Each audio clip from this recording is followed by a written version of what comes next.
Hola, escriban en los comentarios de dónde son. No olviden suscribirse y dejar un like. Que lo disfruten. En una comida familiar en la casa de campo, Emily vio cómo su esposo echaba algo en su plato de sopa. Sin que nadie lo notara, cambió su plato por el de su suegra. Y 9 minutos después pasó aquello. Pero ¿cómo se llegó a ese momento? Todo empezó con una comida familiar como tantas otras, de esas que se supone deberían unir, pero que en realidad solo abrían más la brecha entre ellos. El aire de aquella tarde de agosto era espeso y cálido, con olor a hierbas recién cortadas y al humo del asador ya apagado hacía rato. El sol se estaba poniendo, tiñendo el cielo de un inquietante naranja y violeta y alargando las sombras de los viejos manzanos. Esos manzanos, esa casa, esa tierra, todo era herencia de Emily, un regalo de sus padres, su refugio tranquilo. Pero desde que se casó con Joaquín, ese refugio cada vez más se convertía en un campo de batalla.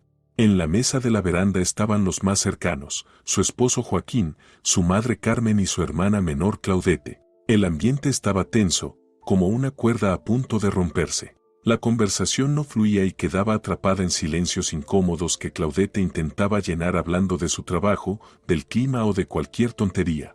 Emily se sentía una extraña en su propia casa. Servía sopa de champiñones que ella misma había preparado y sentía sobre sí la mirada pesada y crítica de su suegra. Carmen nunca perdía la oportunidad de dejarle claro que ella no era la dueña allí, que toda la casa, la posición, incluso el marido le había llegado demasiado fácil. Sentada erguida como una reina en su trono de silla de jardín, con los labios apretados, su silencio hacía que a Emily se le erizara la piel. Joaquín estaba a su lado, pero parecía a kilómetros de distancia. Estaba nervioso, jugando con el tenedor y evitando mirarla a los ojos. En los últimos meses había cambiado mucho. Se había vuelto callado, irritable. Emily lo atribuía al trabajo, al cansancio. Intentó hablar con él, pero siempre chocaba contra un muro. Está muy líquida, dijo Carmen apenas probó la sopa. No fue una crítica, fue una sentencia. Lo dijo bajo, pero para que todos escucharan. Claudette enseguida se agitó. Mamita, ¿qué dices? Está muy rica la sopa. ¿A qué sí, Emily? Tiene un aroma delicioso. Emily apenas sonrió débilmente, sin responder. Discutir era inútil. Cualquier palabra suya sería usada en su contra. En ese momento Joaquín se levantó. Voy a cortar más pan, soltó, y se fue a la casa. Se movía con calma forzada, pero tras años de convivencia Emily sabía leer lo que los demás no veían, la ligera rigidez en los hombros, el paso demasiado rápido. Lo siguió con la mirada. Él desapareció por la puerta de la cocina. Un momento después volvió, pero sin pan. No llevaba nada en la mano. Se acercó por el lado donde estaba Emily. Uy, olvidé la sal, dijo, como si lo recordara de pronto. Se inclinó sobre la mesa para tomar el salero, que estaba cerca de Carmen. Su cuerpo tapó a Emily por un instante, pero ella lo vio. Un gesto rápido, casi invisible. Su mano derecha, medio cerrada en un puño, se detuvo un segundo sobre su plato. Los dedos se abrieron y dejaron caer un polvo amarillo muy fino, como polen. Se disolvió de inmediato en el caldo caliente, sin dejar rastro. El corazón de Emily dio un salto y luego empezó a latir tan fuerte que parecía que todos lo escucharían. Un zumbido le llenó los oídos. El aire se le quedó atrapado en la garganta. Miraba su plato, el vapor que salía, los trozos de champiñón y perejil flotando. Ya no era sopa, era veneno. Su marido, Joaquín, el hombre con quien compartía la cama, a quien le confiaba sus miedos y esperanzas, acababa de intentar envenenarla. La idea era tan monstruosa que su mente se negaba a aceptarla. ¿Por qué? ¿Qué le había hecho? Él se enderezó, puso el salero en su sitio y se sentó. La miró rápido, de reojo, y en sus ojos no vio culpa ni miedo, solo vacío y una extraña y perturbadora expectativa. Debería gritar, levantarse, volcar la mesa, señalarlo y acusarlo, pero no podía, la voz no le salía, y aunque pudiera, ¿qué cambiaría? Carmen lo defendería de inmediato, Claudette se asustaría, y a ella, Emily, la tacharían de histérica. Dirían que lo inventó por celos, por cansancio, por lo que fuera. Todos se pondrían en su contra. Estaba sola. Tenía que hacer algo. Ya. Su mente corría a mil. Tirar la sopa, decir que no tenía hambre. Pero eso levantaría sospechas. Él sabría que lo había visto, y entonces lo intentaría de nuevo, tal vez no hoy, tal vez mañana, pero no se detendría. Su mirada cayó en el plato de su suegra. Carmen, con desprecio evidente, removía la sopa líquida con la cuchara. Y entonces, a Emily se le ocurrió un plan. Loco, desesperado, el único posible. Solo debía esperar el momento perfecto. Se obligó a tomar la cuchara. La mano le temblaba tanto que la cuchara chocó contra el borde. ¿Estás bien, Emily?, preguntó Claudette preocupada. Estás muy pálida. Sí, estoy bien, respondió con voz ronca y extraña, solo un poco cansada. Hace calor hoy. Joaquín la miraba fijo. Esperaba que probara la primera cucharada. Y Emily creó su momento. Se inclinó para alcanzar la servilleta que estaba junto al codo de Carmen. Lo hizo con torpeza fingida, echando el cuerpo hacia adelante. Su mano golpeó sin querer el vaso de jugo de cereza que estaba junto a su plato. El vaso se inclinó y cayó con estrépito, derramando el líquido oscuro y pegajoso sobre el mantel, justo delante de Carmen. ¡Ay, Dios!, gritó Claudette. Carmen se echó hacia atrás con gesto de asco. ¡Qué torpe!, murmuró con veneno. Has arruinado el mantel. En ese segundo todos miraban la mancha que se extendía en la tela blanca, todos menos Emily. En ese instante de distracción, sus manos actuaron solas. Rápido, casi en automático. Tomó su plato lleno y el de Carmen, que apenas había probado un par de cucharadas. Con un movimiento fluido y disimulado, los cambió. Su plato con el polvo quedó frente a Carmen, en parte oculto por el jugo derramado. El plato limpio de su suegra quedó frente a ella. Perdóneme, Carmen, por favor, dijo Emily, poniéndose de pie y tomando servilletas. Estoy tan torpe hoy, qué horror. Déjeme limpiar todo. Hizo ruido, creó alboroto. Se movía alrededor de Carmen, limpiando, disculpándose, atrayendo toda la atención hacia su aparente torpeza. Nadie notó el cambio. Joaquín la miraba con una mezcla de irritación y desprecio. Estaba seguro de que su plan seguía intacto. Emily volvió a sentarse. El corazón todavía se le golpeaba en la garganta. Tomó la cuchara y se obligó a llevarla a la boca. La sopa no sabía a nada, pero siguió comiendo. Comía y observaba. Observaba a Carmen.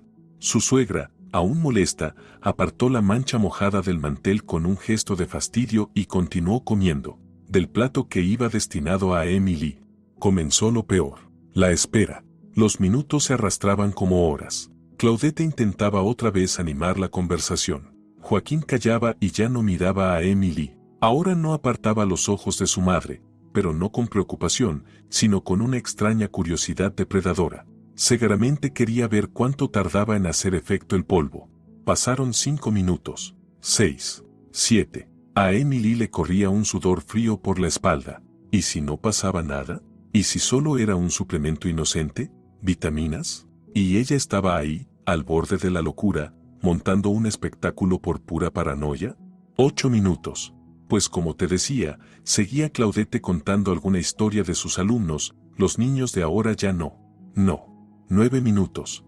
De pronto, Carmen se interrumpió. Iba a responderle a Claudette, como siempre hacía, pero no pudo.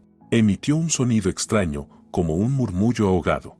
«Mamá», dijo Claudette sorprendida. Carmen miró lentamente a todos. Sus ojos se abrieron mucho, redondos como los de un búho, llenos de desconcierto. Parecía no reconocer a nadie. Las comisuras de su boca cayeron, su rostro se aflojó, convirtiéndose en una máscara sin vida. «Carmen, ¿se encuentra bien?», preguntó Emily con voz lo más tranquila posible. Joaquín se levantó de golpe. Tenía el rostro pálido como la cera. Miraba a su madre con puro terror. El terror de saber que todo había salido mal. Carmen intentó levantarse. Apoyó las manos en la mesa y su cuerpo se inclinó hacia adelante. Pero las piernas no le respondieron. Se doblaron como de trapo y cayó de nuevo en la silla, ladeándose. Su cabeza se echó hacia atrás sin fuerza. Estaba inconsciente. El silencio se rompió con el grito agudo de Claudette. Joaquín corrió hacia su madre. La sacudía por los hombros, le daba palmadas en las mejillas, gritaba su nombre. «Mamá, mamá, despierta, ¿qué te pasa?». Se volvió. Su rostro, deformado por el miedo y la rabia, daba miedo. Se incorporó lentamente y sus ojos encontraron a Emily. La miraba como si quisiera quemarla viva. Luego levantó la mano y su dedo tembloroso apuntó directamente hacia ella. «Fuiste tú», gritó con tanta fuerza que las ventanas de la veranda vibraron. «Tú lo hiciste». Claudette, paralizada por el horror, miraba de él a Emily. «Tú la envenenaste». Su voz se quebraba en un chillido. «Siempre la odiaste. Me tenías celos por ella. Estás loca, Emily. La estás matando». Ese era su plan. Acababa de convertirla, delante de toda la familia, de víctima en criminal. La había tendido una trampa tan fría y cruel que se quedó sin aire. La trampa se había cerrado. Pero Claudette lloraba aferrada al brazo de Joaquín, y desde el terreno vecino ya se escuchaban voces preocupadas. La realidad irrumpía, rápida y despiadada. «La ambulancia, rápido», gritó Joaquín, sacando ya el teléfono. No miraba a Emily. Estaba actuando para el público. Su voz temblaba de dolor y horror, pero cada palabra era clara y fuerte, para que todos la oyeran. «Sí, la ambulancia, rápido. Suburbio Riverside, calle Pom, casa 7. Mi madre está mal. La han envenenado». Hizo una pausa, tomó aire y gritó. «Sí, mi esposa. Mi esposa, Emily Salazar. Por favor, den prisa». Emily escuchó su nombre, arrojado al auricular como una sentencia. Una ola helada le recorrió el cuerpo, despejándole la mente. El shock fue sustituido por un único pensamiento claro: la sopa, la prueba. Lo único que podía demostrar su inocencia estaba en la cocina, la olla con el resto de la sopa de champiñones. Mientras Joaquín hablaba con la operadora, Emily se levantó de un salto y, sin mirar a nadie, casi corrió hacia la casa. Sus movimientos eran bruscos, mecánicos. Tenía que tomar la olla, esconderla, salvar al menos un poco para analizarla. Ya estaba en la cocina, su mano se estiraba hacia la pesada olla de hierro, cuando oyó pasos rápidos detrás de ella. Joaquín entró de golpe. «Suéltala, tengo que dejarles el paso libre», gritó, apartándola de un empujón. No fue un simple gesto brusco, lo calculó todo a la perfección. Su hombro golpeó el de ella justo cuando ya tenía las manos en las asas calientes. Del empujón, la olla se le resbaló de los dedos. Por un instante quedó suspendida en el aire y luego cayó con un estrépito ensordecedor sobre el suelo de baldosas. El hierro se rajó. La sopa espesa, con champiñones y restos de polvo amarillo, se desparramó por toda la cocina, mezclándose con la suciedad y los trozos rotos. Ya no había pruebas. «Dios mío, Emily, ¿qué haces?», gritó él con falso desespero. «¿También destruyes las pruebas? ¿Te has vuelto loca del todo?». Lo volvió a retorcer todo. Ahora no solo era la envenenadora, sino también la demente que intentaba borrar las huellas de su crimen. Él estaba en medio de la cocina, respirando con fuerza, mirándola con un odio triunfal. Poco después llegó la ambulancia. Los médicos actuaron rápido y con profesionalidad. Colocaron el cuerpo inerte de Carmen en la camilla mientras le hacían preguntas a Joaquín. Él respondía con seguridad, sin apartar ni un segundo la mirada acusadora de Emily. Los médicos la miraban con un recelo mal disimulado. Claudette, empapada en lágrimas, subió a la ambulancia con su madre. «Tú vas detrás», le soltó Joaquín con un tono helado. «Y ni se te ocurra huir». Emily condujo detrás de las luces azules por la autopista nocturna en completo aturdimiento. Sus manos no respondían al volante, sus pies apenas presionaban los pedales. En su cabeza se repetía una y otra vez la misma escena: Joaquín echando el polvo en su plato, su dedo señalándola, la olla destrozada. No era solo una mentira, era un espectáculo perfectamente orquestado en el que a ella le habían dado el papel de villana. En el hospital les esperaba una larga noche de espera en un pasillo frío, bajo la luz estéril de los fluorescentes. Joaquín y Claudette estaban juntos en un banco, unidos por el dolor. Emily se sentaba enfrente, sola. Nadie le dirigía la palabra. Claudette, de vez en cuando, le lanzaba una mirada asustada y llorosa, para enseguida apartar los ojos, como si temiera contagiarse de su locura. Joaquín la miraba fijo, sin parpadear, con un desprecio helado y firme. Era una extraña, una enemiga. Por fin salió un médico, un hombre de mediana edad con gesto cansado. «Está estable», dijo mirando a Joaquín. «Le hemos puesto suero». La tensión se normalizó. «Sinceramente, es un caso extraño. Parece una reacción aguda, pero muy poco clara», a algún agente externó. «Tal vez una alergia, o algo más. La dejaremos en observación unos días». Reacción poco clara. Esa frase era perfecta para Joaquín. No probaba el envenenamiento, pero tampoco lo descartaba. Dejaba un amplio campo para las sospechas, y todas recaían sobre Emily. Me quedo aquí con mamá, dijo Joaquín con firmeza, sin pedir opinión. Claudette, ve a casa y descansa. Y tú, se volvió hacia Emily, con voz baja y amenazante, vete al piso de la ciudad. Y quédate ahí sentada. Mañana lo aclaramos. Emily asintió en silencio. Discutir era inútil. Se sentía vacía y completamente indefensa. Pero al salir del hospital, en la fresca oscuridad de la noche, la desesperación empezó a convertirse en una fría y clara rabia. Él no la dejaría en paz. Ese mañana lo aclaramos sonaba a amenaza. Tenía que encontrar pruebas. Algo. Llegó a su piso en la ciudad. Ese lugar que antes consideraba su hogar ahora le parecía territorio enemigo. Entró y se quedó quieta en la entrada. En el perchero estaba la chaqueta ligera de Joaquín, la misma que llevaba en la casa de campo. El pensamiento le vino de golpe. ¿El polvo? Tenía que guardarlo en algún sitio, no en el bolsillo, demasiado obvio, pero sí encima. Las manos le temblaban mientras registraba la chaqueta.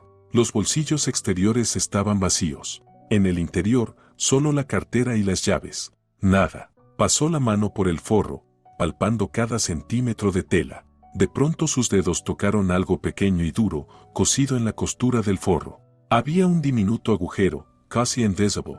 Emily agrandó con cuidado la abertura y metió 2 dedos. Sacó un frasquito de vidrio, como de medicina. Estaba vacío. El corazón se le hundió, pero enseguida lo comprendió, esa era la prueba. Ahí había estado el polvo.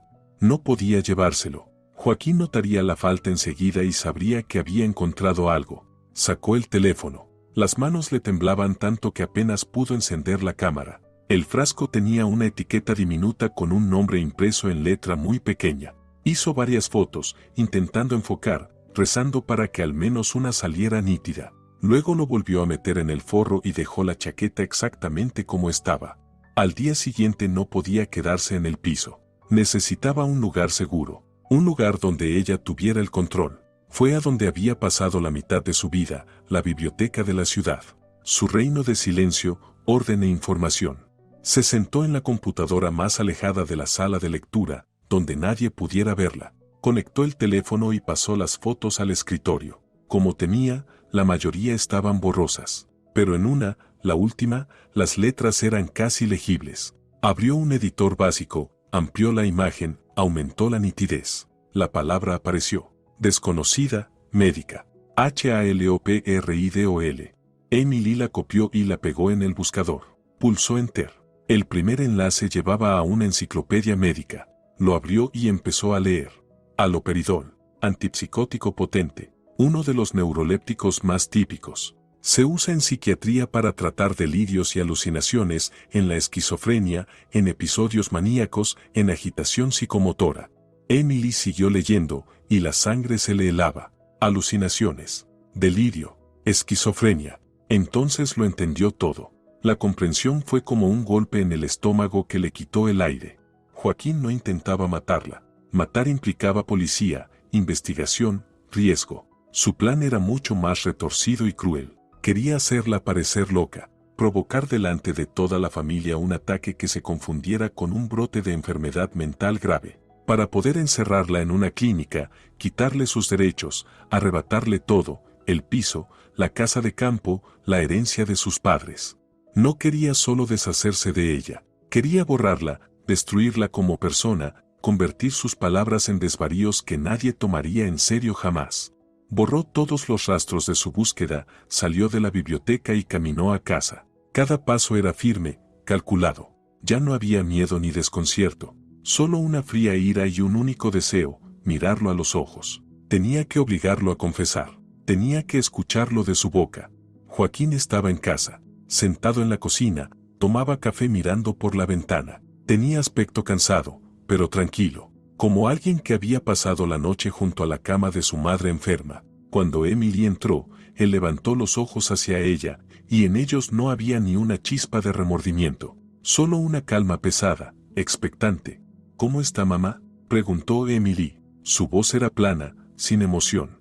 Igual. Los médicos dicen que necesita tiempo. Está con suero, respondió, dando un sorbo al café. Claudette está con ella ahora. Hablaba como si no hubiera pasado nada, como si la noche anterior hubiera sido una cena familiar cualquiera que terminó con un simple accidente.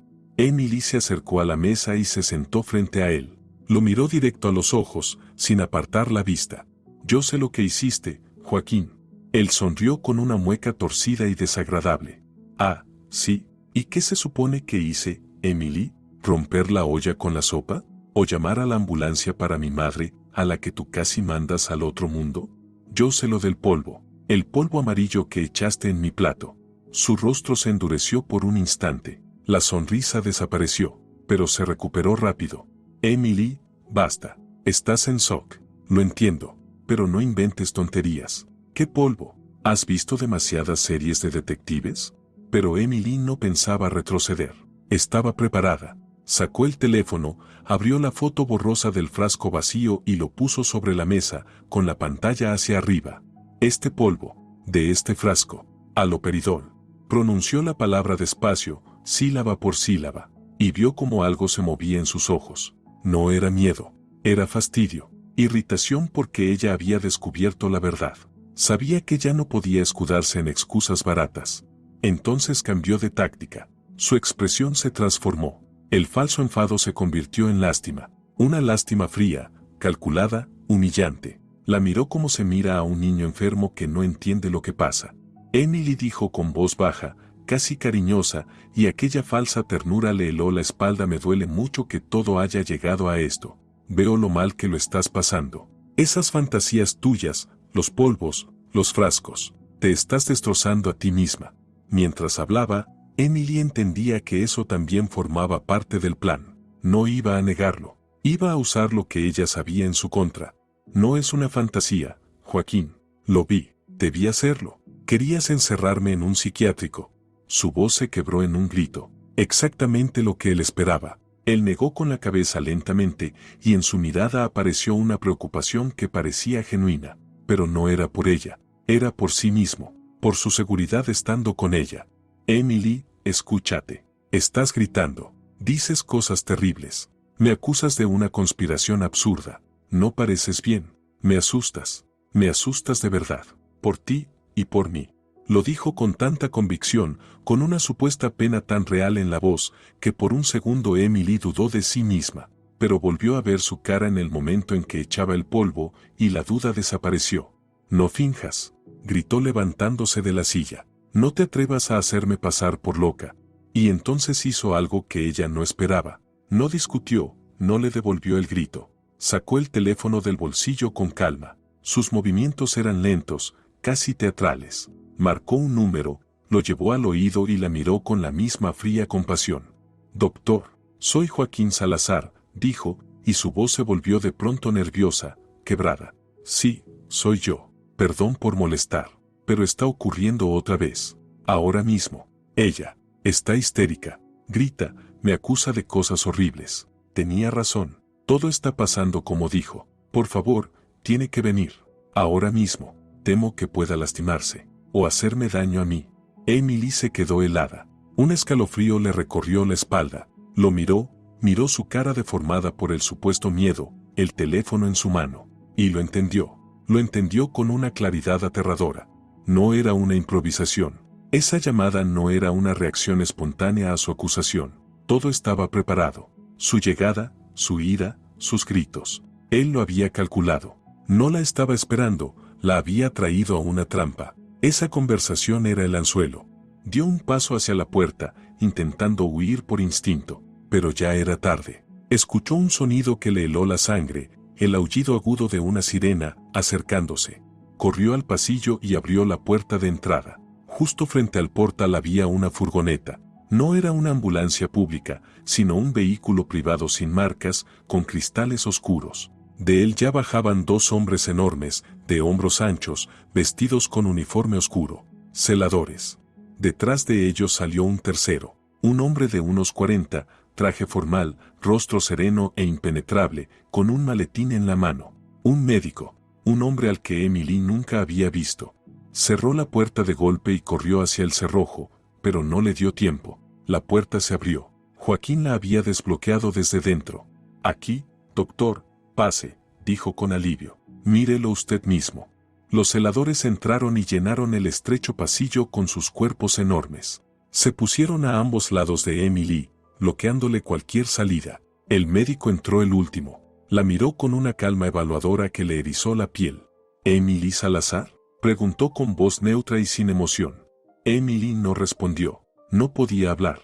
Soy el doctor Müller, de la clínica privada Armonía, continuó. Su esposo se puso en contacto con nosotros hace unos días, preocupado por su estado mental. Después del incidente en la casa de campo, de su, digamos, comportamiento inestable en público y basándonos en su testimonio, firmé una orden de hospitalización de urgencia para una evaluación psiquiátrica. 72 horas.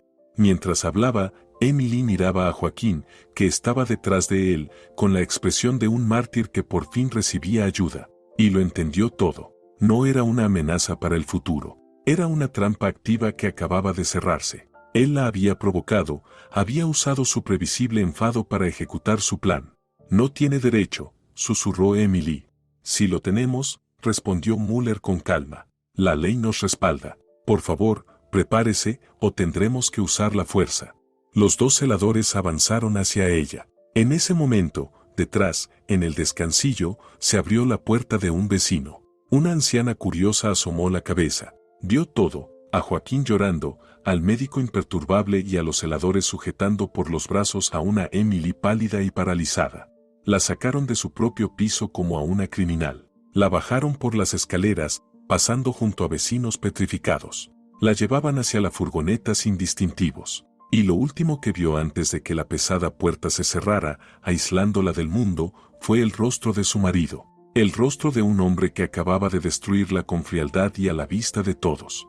Las 72 horas en la clínica Armonía fueron como una pesadilla espesa y silenciosa. No era un hospital, sino un infierno cortés. Paredes blancas, muebles mullidos, personal siempre sonriente que la llamaba solo por su nombre completo. No le ponían inyecciones ni la ataban. Solo la observaban.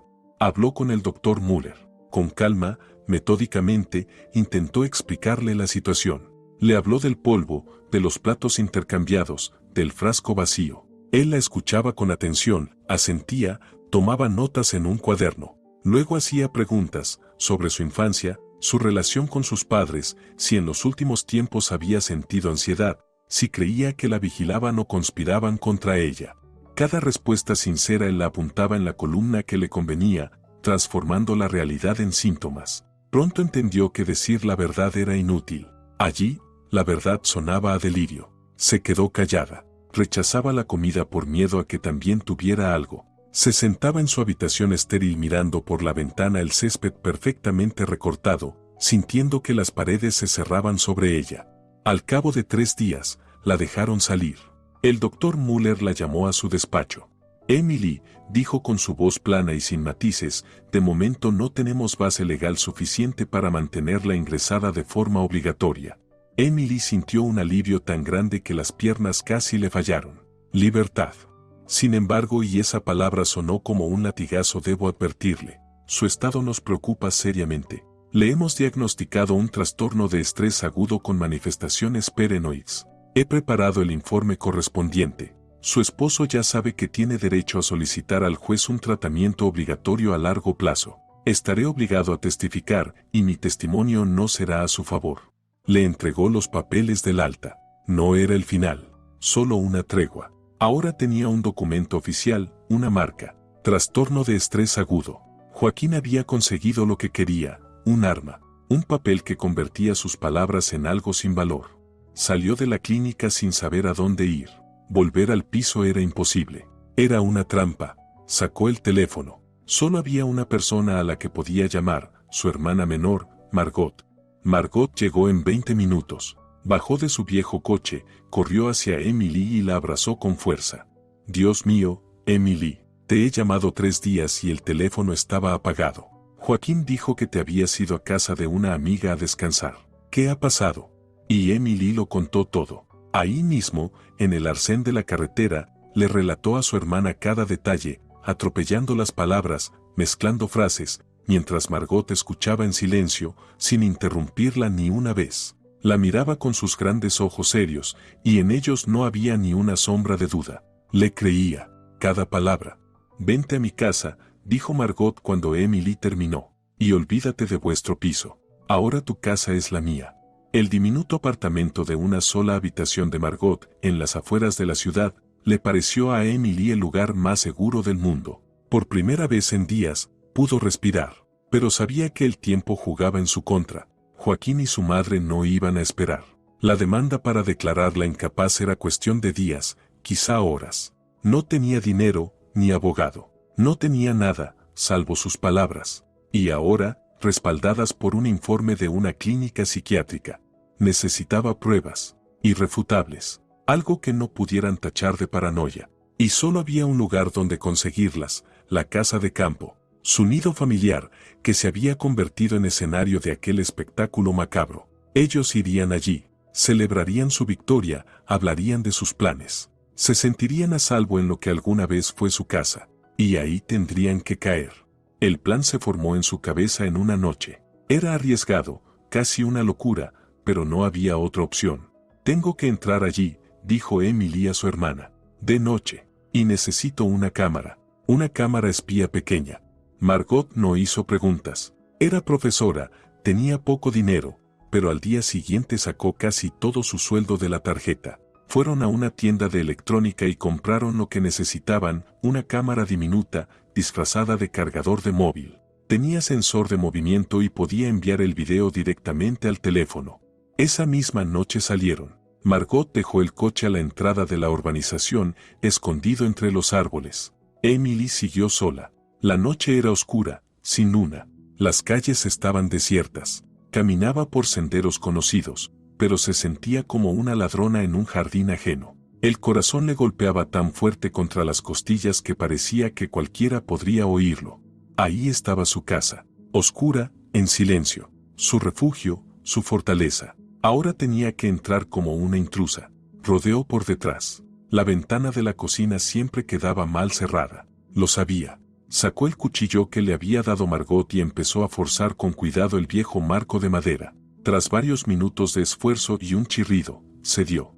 Entró procurando no hacer ruido. La casa olía a polvo y aire encerrado. Caminó de puntillas hasta la sala principal, la del gran comedor donde había ocurrido todo. Con las manos temblando, sacó la cámara. ¿Dónde colocarla? Necesitaba un punto desde el que se viera la mesa y el sofá. El enchufe detrás de la estantería. Perfecto. Desde ahí tenía un ángulo perfecto. Conectó el aparato, lo escondió detrás de un tomo de Dumas.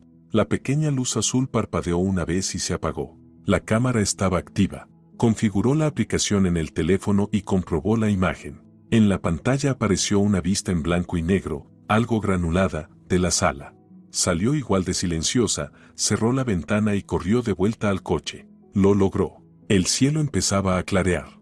Los 2 días siguientes fueron una tortura. Apenas durmió. Se pasaba las horas mirando la imagen fija de la sala vacía en el teléfono. A veces llegaban notificaciones de movimiento. Solo era un reflejo de luz en la pared o una cortina movida por la corriente. Cada vez, el corazón se le desplomaba. Y al final del segundo día, llegaron. En la pantalla apareció primero Carmen. Seguía con su porte autoritario, pero más pálida y lenta. Detrás entró Joaquín, con bolsas de la compra. Se sentaron en la mesa. Joaquín sacó una botella de vino caro y copas. Iban a celebrar. Emily subió el volumen al máximo y pegó el teléfono a su oído. Al principio hablaron de la salud de Carmen y de los médicos. Y luego empezó lo que ella esperaba. «Bueno, ¿ahora sí estás contento?», preguntó Carmen, con voz dura y venenosa. «Por poco mandas al otro barrio a tu propia madre con tu torpeza». «Mamá, no sabía que iba a hacer efecto tan rápido», se excusó Joaquín. «Pensé que solo se marearía, que empezaría a decir tonterías. No quería que fuera así». «¿Que no querías?», lo imitó Carmen con desprecio. «Tenías que haberlo calculado todo. Estuviste a punto de arruinarlo. Si no fuera por lo histérica y tonta que es, y si no hubiera caído en la trampa de la clínica, ahora estaríamos con las manos vacías». Emily contuvo la respiración. Ahí estaba, una confesión, grabada y guardada. «Lo arreglaré, mamá. El juicio será a nuestro favor. tenemos el informe de Müller. Le vamos a quitar todo, el piso y la casa de campo. Y entonces Carmen dijo algo que le heló la sangre, palabras que, seguramente, llevaba años guardando. ¿Crees que es por dinero, idiota? Escupió. No es por dinero. Su padre, ese santurrón, ese hombre, honorable. Ese es el que hace 30 años metió a Francisco en la cárcel. Construyó esta casa en la tierra que Francisco perdió. No le estamos robando nada. Estamos recuperando la vida que nos arrebataron. Y no tienes derecho a equivocarte. ¿Me oyes? El teléfono en su mano se volvió de plomo. Volvió a escuchar la grabación varias veces, fijándose en la voz siseante de Carmen. Francisco, cárcel, vida robada. Aquello lo cambiaba todo. No era solo codicia familiar ni ganas de quedarse con sus bienes. Era venganza. Una venganza añeja, como un vino viejo, de 30 años. No tanto contra ella, sino contra el fantasma de su padre. Su padre, Gabriel, había sido un fiscal respetado en la ciudad. Honesto, íntegro, famoso por su incorruptibilidad hasta su jubilación. Emily siempre había estado orgullosa de él y ahora descubría que esa honestidad había sido la causa del infierno en el que estaba. ¿Y ahora qué vas a hacer?, preguntó Margot, que estaba sentada junto a ella y había escuchado todo. Ahora tengo pruebas de que Joaquín y su madre son unos estafadores, respondió Emily con firmeza. Pero no basta. Han construido todo sobre el informe del Dr. Müller. Mientras su dictamen siga teniendo peso, mi video es solo una charla entre dos personas que pueden decir que está manipulada o que estaban borrachos. Necesito destruir su mejor carta. Necesito atrapar a Müller. Sabían que ir a la policía era inútil. Un informe de una clínica contra una grabación dudosa. El resultado era obvio. Se burlarían de ella y quizá la mandarían de vuelta a Armonía. Tenían que actuar con astucia. Tenían que hacer que Müller se descubriera solo. El plan surgió solo. No podían usar el nombre de Emily, ya estaba en el sistema de la clínica, marcada como inestable. Pero Margot sí podía ir. Me voy a citar con él, dijo Margot. Le diré que tengo problemas con mi marido, que me persigue, me amenaza, que dice que estoy loca. Le describiré una situación muy parecida a la tuya. Y grabaré toda la conversación con el móvil. Lo pillaremos cuando me ofrezca lo mismo que a ti. Emily aceptó. Era un buen plan. Margot llamó a la clínica Armonía y pidió cita con el Dr. Müller usando su apellido, Dubois. La cita quedó para 2 días después. Pasaron esos 2 días preparando todo. Ensayaban. Emily hacía de hermana desequilibrada y Margot de mujer al límite que buscaba ayuda. Calculaban cada detalle, cada frase. Tenían que ser perfectas. Emily iría con Margot para darle apoyo y hacerle una señal si algo salía mal. Se pondría gafas oscuras grandes, un pañuelo en la cabeza, lo que fuera para no ser reconocida. El día señalado llegaron a la clínica media hora antes. Armonía estaba en una zona céntrica y tranquila, en una casona antigua con molduras. No había letreros llamativos, solo una discreta placa de latón junto a la puerta. Todo allí transmitía prestigio y confidencialidad.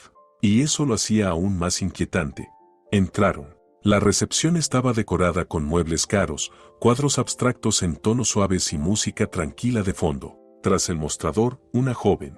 Buenos días, soy Dubois, tengo cita a las 11 con el Dr. Müller, dijo Margot con seguridad. Emily estaba un poco detrás, con la cabeza baja, evitando llamar la atención. Observaba el lugar con nerviosismo, cada detalle, cada rostro. En la sala, aparte de ellas, había 2 personas más, una mujer mayor con mirada apagada y un chico joven que movía la pierna nerviosamente. Sí, Margot, tome asiento, el doctor la llamará, sonrió la recepcionista. Se sentaron en un sofá de cuero en una esquina. Margot sacó el teléfono y fingió leer noticias, comprobando que la grabadora estuviera activa. Emily, tensa como un resorte, sentía que estaba en territorio enemigo. Cada minuto de espera se alargaba. Mentalmente repetía la historia de Margot, sus síntomas, sus quejas. Se quedaban allí, esperando. Emily evitaba mirar a la recepcionista, pero sus ojos volvían a ella una y otra vez. Había algo en su cara que le resultaba familiar, la sonrisa amable, el peinado impecable, la forma de inclinar la cabeza. ¿Dónde la había visto antes? La puerta del despacho se abrió y salió el joven. Pasó de largo sin levantar la mirada. Por favor, La siguiente, señora Martínez, anunció la recepcionista. La anciana se levantó lentamente y caminó hacia el despacho. Solo quedaban ellas. A Emily le sudaban las manos. Volvió a mirar a la recepcionista. La chica levantó la cabeza del ordenador y, por un instante, sus miradas se cruzaron. Sonrió con cortesía y volvió a bajar la vista. En esa sonrisa, en ese gesto fugaz, Emily lo entendió todo. El recuerdo le golpeó nítido. Una fiesta familiar, 3 o 4 años atrás. El cumpleaños del abuelo de Joaquín.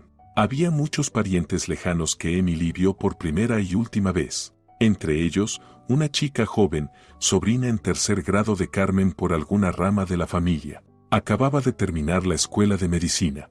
Incluso habían intercambiado un par de frases sin importancia. Emily miró a la chica del mostrador y un frío helado le recorrió por dentro. Era ella, la sobrina de Carmen. La conspiración era más profunda de lo que creía. Estaba en todas partes. Tenía ojos y oídos donde menos lo esperaba. Justo allí, en la entrada de la guarida enemiga. Su plan, tan calculado, tan ingenioso, estaba condenado desde el principio. Caminaban directo a la boca del lobo y ya las estaban esperando. La chica seguramente conocía el apellido de su hermana, Dubois. Probablemente ya lo había comunicado a quien debía. Müller estaría avisado. Las esperaba, listo para montar otra escena en la que Margot sería una pariente preocupada más y sus palabras, otra prueba de la supuesta inestabilidad hereditaria en la familia. Margot, sin sospechar nada, seguía sentada tranquilamente. La puerta del despacho se abrió de nuevo y la anciana salió. Margot Dubois, el doctor Müller la espera, anunció la sobrina de Carmen y en su voz Emily percibió un tono de triunfo. Había que actuar. Ya. Emily agarró a Margot de la mano. Levántate, nos vamos. Rápido. Margot la miró sorprendida. Emily, ¿qué pasa? Es nuestro turno. He dicho que nos vamos. Siseó Emily, tirando de ella hacia la salida. Luego te lo explico. Salieron corriendo de la clínica a la calle. Margot no entendía nada, intentaba preguntar, pero Emily solo negaba con la cabeza y la arrastraba lejos de aquel maldito lugar. Se detuvieron a una distancia segura, doblando una esquina. ¿Qué demonios pasa?, preguntó Margot. La chica de recepción, jadeó Emily, es la sobrina de Carmen. La he reconocido. Margot se quedó inmóvil. La miró, y en sus ojos apareció la misma comprensión que acababa de tener Emily. La certeza de lo hondo que era el pozo en el que estaban metidas. Estuvieron a punto de caer en una trampa hecha a su medida. Todo su plan era conocido por el enemigo antes de que pisaran la clínica. Lo sabían todo, susurró Margot. Nos estaban esperando. Sí, respondió Emily. El corazón aún le latía con fuerza, pero en su cabeza ya se formaba una idea nueva, atrevida y furiosa. Nos estaban esperando. Tienen a alguien ahí dentro. Su propio canal. Miró a su hermana y en sus ojos apareció un brillo peligroso. ¿Y si usamos ese canal contra ellos? Pasaron toda la noche en la pequeña cocina de Margot elaborando un nuevo plan. Si el enemigo escuchaba, había que darle lo que quería oír. Había que lanzarle un anzuelo imposible de ignorar. La sobrina de Carmen era el punto débil. No solo escuchaba, sino que transmitía todo a su dominante tía, y seguramente lo hacía con exageraciones y adornos, como solía pasar en esa familia. El plan era simple y descarado. Al día siguiente, a la misma hora, Emily volvió a la clínica Armonía, sola. Vestía sencillo, pero esta vez no ocultó su rostro. Entró en la misma recepción. La sobrina de Carmen estaba en el mismo sitio. Al verla, se sobresaltó, en su cara se reflejó sorpresa y una ligera inquietud. No esperaba verla allí otra vez, y menos sola. Emily no le prestó atención. Caminó hasta el rincón más alejado de la sala de espera, se sentó en el sofá, sacó el teléfono y fingió marcar un número. Sabía que ahora vigilaban cada uno de sus movimientos. Era la pieza principal en este museo del horror. Se llevó el teléfono al oído. «Margot, sí, soy yo», dijo con voz temblorosa. Era una actriz brillante. El miedo de ayer había sido real y le resultaba fácil reproducirlo. «No puedo más, Margot. Simplemente no puedo». Hablaba alto, con desesperación, para que la escucharan no solo la chica de recepción, sino también los demás presentes. «Acabo de salir del banco. Lo ha retirado todo. Todo el dinero de nuestra cuenta conjunta. ¿Entiendes?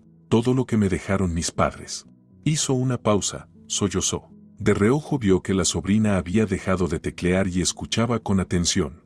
No, no ha explicado nada. Creo que tiene a otra. Estoy segura. Esa jovencita de la oficina, ¿recuerdas que te hablé de ella? Se gasta todo nuestro dinero en ella. Le compra regalos, la lleva a restaurantes, mientras yo me vuelvo loca. Y su madre lo sabe todo y lo encubre. Todos están contra mí. Quieren dejarme sin nada.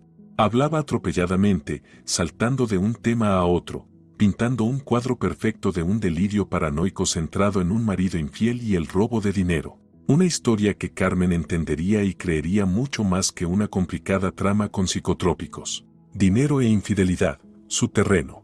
¿Qué hago, Margot? Lloró Emily al teléfono. Me va a destruir. Me van a destruir entre todos.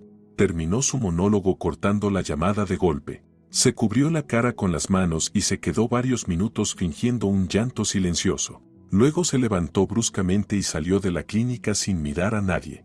El anzuelo estaba lanzado. Solo quedaba esperar.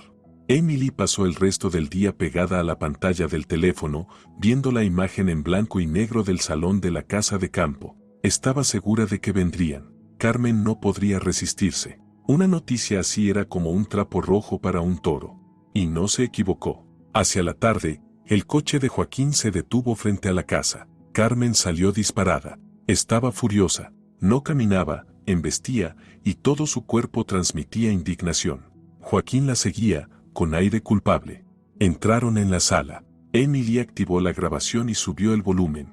¿Te has vuelto loco? Atacó Carmen nada más cruzar la puerta. No gritaba, siseaba como una serpiente. ¿Qué amante? ¿Qué dinero? ¿Quieres tirar por la borda todo por lo que me he jugado el cuello? Joaquín estaba pálido. No parecía entender de qué hablaba. Mamá, ¿de qué hablas? ¿Qué?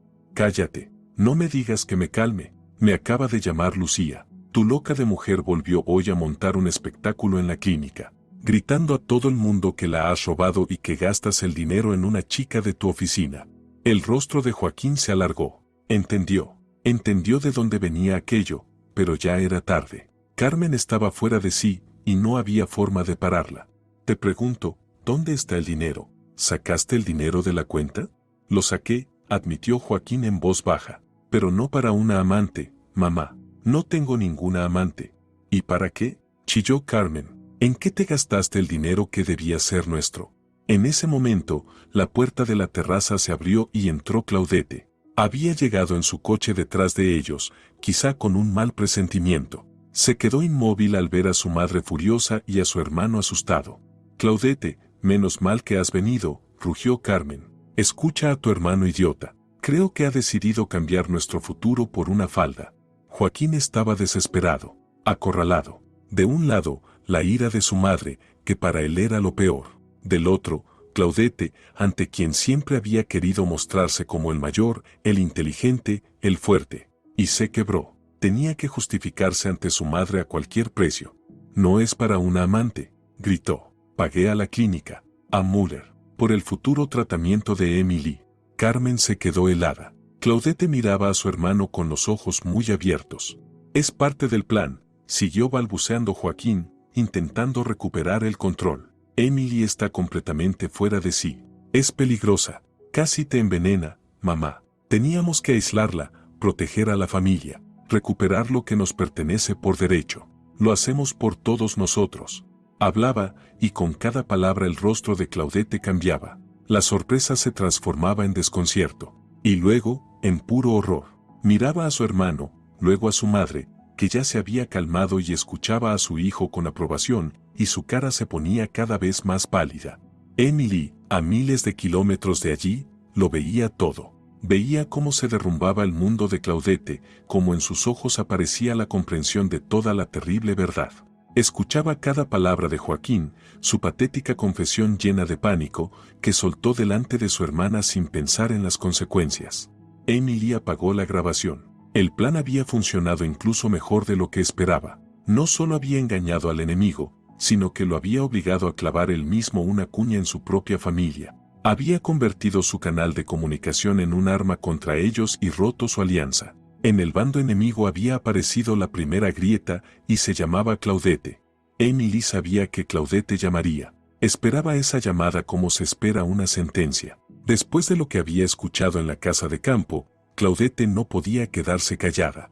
No era como su madre o su hermano. Siempre había tenido algo humano, cierta suavidad y conciencia que Carmen había intentado arrancarle toda la vida, llamándola debilidad.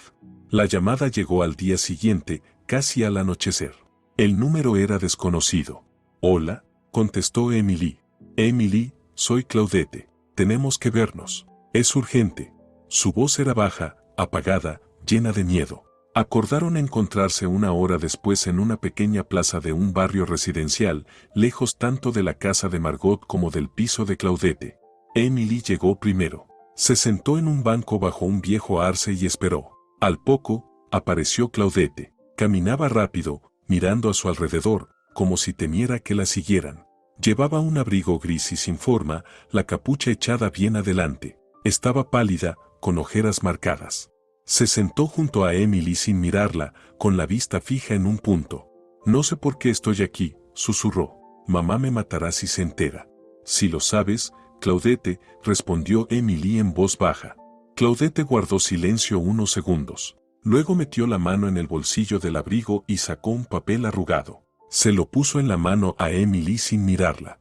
«Lo encontré en la papelera de la habitación de Joaquín», dijo casi en un murmullo. «Lo tiró, pero yo lo saqué. No sé lo que significa, ni quiero saberlo. Solo tómalo».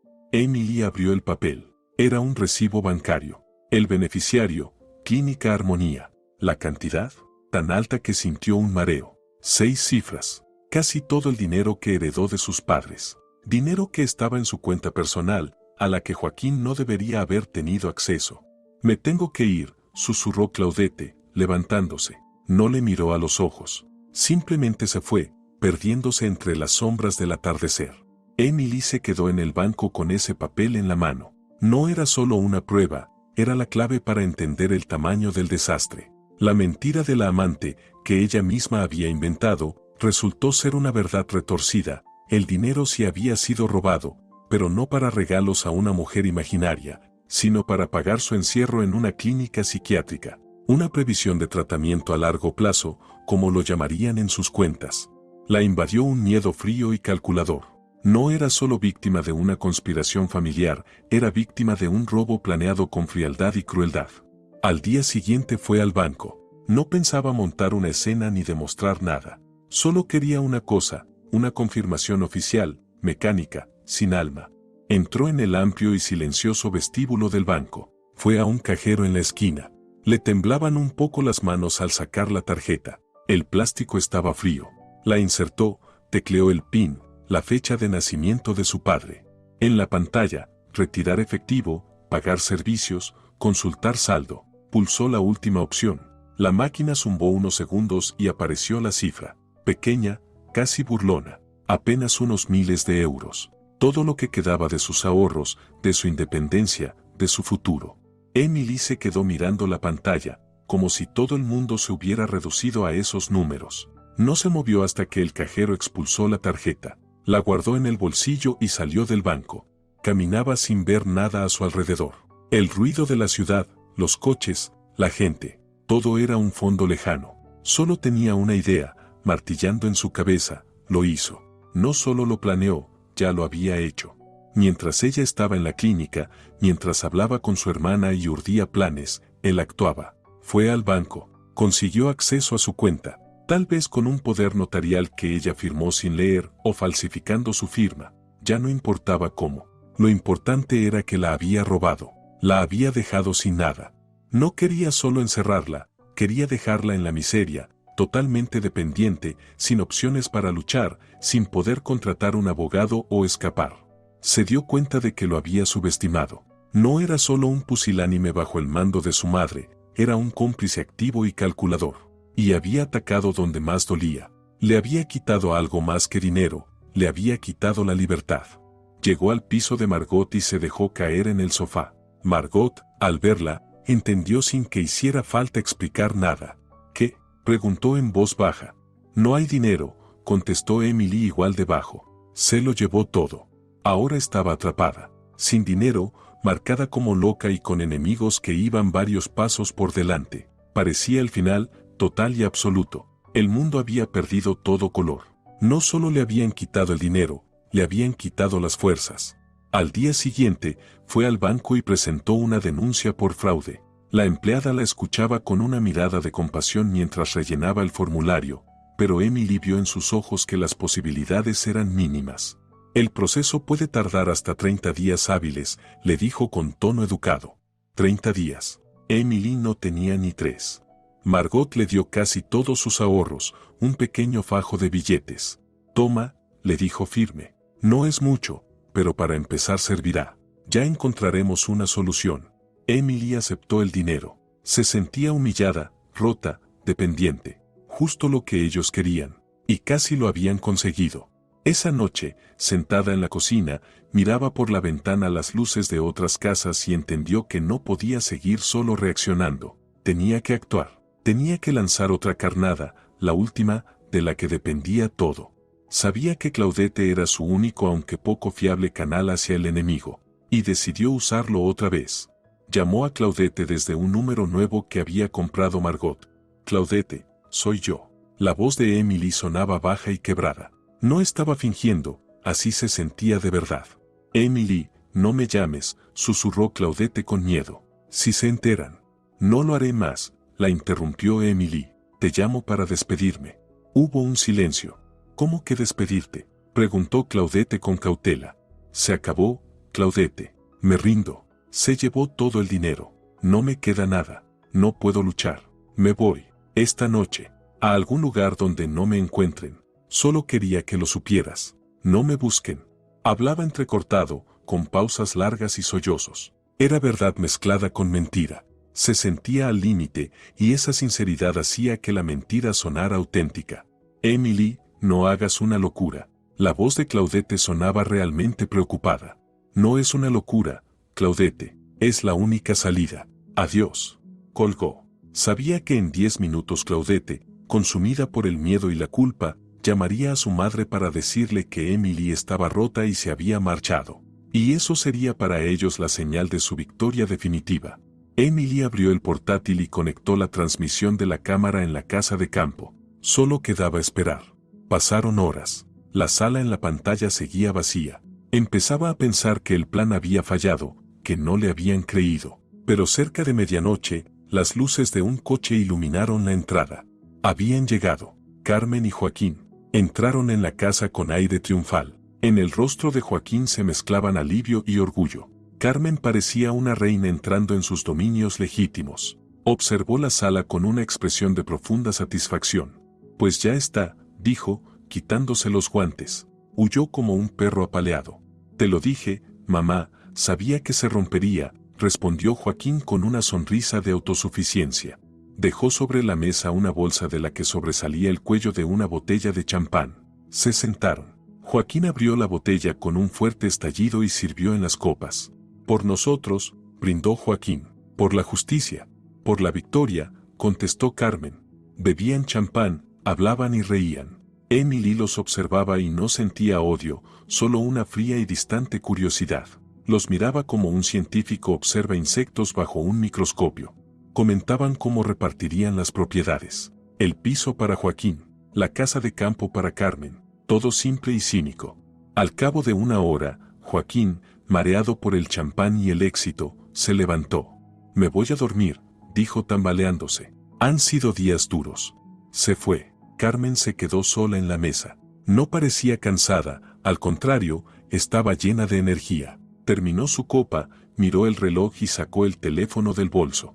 Emily se tensó y subió el volumen al máximo. Carmen marcó un número. Esperó unos segundos mirando hacia la oscuridad fuera de la ventana. Hola, dijo, y su voz cambió. Se volvió más suave, íntima. Era la voz de una mujer hablando con alguien muy cercano. Emily escuchaba cada palabra, cada tono. Solo oía un lado de la conversación, pero era suficiente.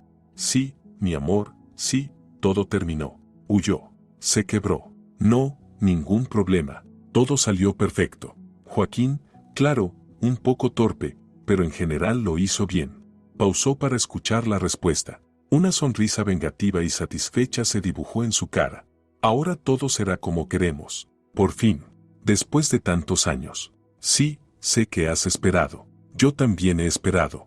Y entonces dijo la frase que hizo que el mundo de Emily se diera la vuelta por segunda vez en pocos días. Una frase que lo explicaba todo. Ahora todo acabó. La hija está rota igual que rompimos al padre. Joaquín se quedará con el piso y nosotros, mi amor, con la casa de campo. Tendremos nuestra justicia. Nosotros, tú y yo. Emily miraba la pantalla, el rostro de aquella mujer deformado por el triunfo, y entendió. No era solo una conspiración de madre e hijo. Joaquín era solo una pieza, un ejecutor. Ni siquiera Carmen estaba en la cima de esa pirámide. Tenía un socio, un jugador oculto que había permanecido en las sombras. El mismo Francisco del que ella había oído hablar. El verdadero titiritero.